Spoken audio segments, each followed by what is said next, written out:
Hello, my beautiful friends, and welcome to Tailor Made Beauty by Kris.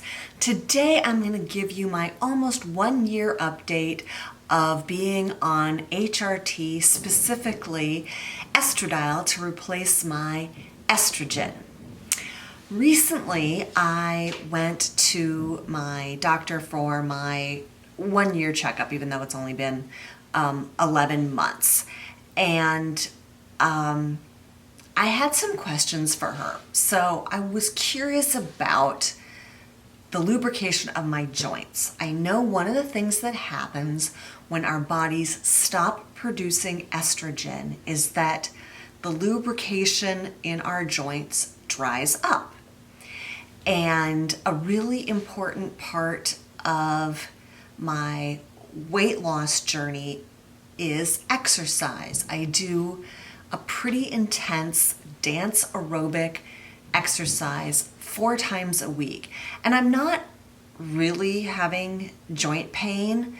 I would say the arches of my feet kind of are sore, but I bought inserts for my shoes and that seems to be helping.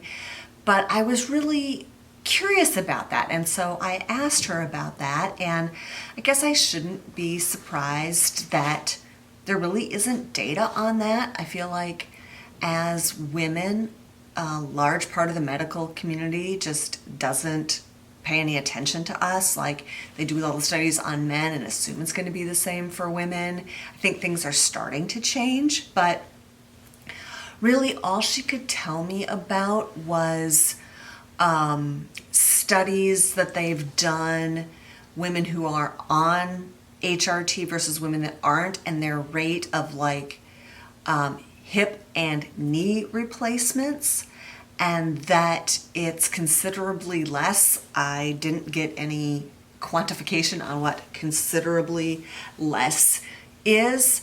And you can interpret from that yes, there's some lubrication of the joints that's going on that is protecting them, that is keeping them from needing replacing. So I didn't get a really satisfactory answer to that. Another question I had was, I know once we're in menopause and our bodies stop producing estrogen, that the rate at which collagen in our body depletes goes down significantly, and that you can lose, I've heard, 4 to 5% collagen a year. And so I guess for my own vanity, I was curious about being on estrogen replacement, being on estradiol. Does that slow down the rate of collagen loss? Does it reverse collagen loss? Can it build collagen? Again, no real good answers there. And there was one more thing. Hold on. Yes. Hair loss. Because I feel like my hair is still thinning and that I'm still kind of doing this male pattern baldness here. And again, she had that thing for me that was really unsatisfactory. So a big change that I need to share with you is around month 7. So in the middle of COVID, I normally would have gone to see her for my 6th, excuse me, I got a loose hair there. I normally would have gone to see her for my 6-month checkup, but we did it on Zoom since we're still in COVID, but they weren't open. And then at the end of that meeting, I felt like she just kind of tossed out, hey, do you want to go to 0.075? What?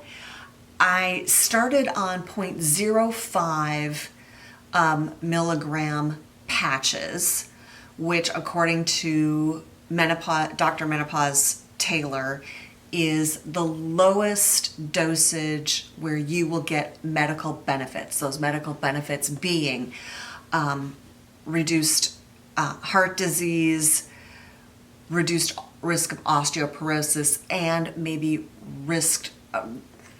reduced risk of Alzheimer's. So if you want those health benefits from HRT, my understanding from Dr. Taylor is you need to be on at least 0.05 milligram patches of estradiol. So when she threw out 0.075, I don't know. And I thought about it for a month and then called back into the office and went, yeah, I'd like to try it. So I got a new prescription, and basically it's just a larger patch. You know, if the 0.05 is like that, the 0.075 is like that. And the biggest changes that I've noticed are, more on the symptomatic end, because of course I can't measure these questions that I am interested in answering. The downside was I had some breast tenderness for like the first week, which reminded me of when I first went on estrogen replacement, but it wasn't bad. And things I have noticed since then, my sleep is even better. And has been anything else? I don't think so. That's it. My sleep is better. So, yeah, it's the great mystery of what's going on inside of my body because I'm on estrogen replacement. There are things I know because I've looked at the studies, right, that I just talked about vis-a-vis heart disease, osteoporosis, and Alzheimer's. But other than that, it's a mystery, There isn't a blood test. I can't take a swab of the inside of my cheek and find out these questions I have about joint lubrication and collagen and hair loss. So it's kind of unsatisfactory.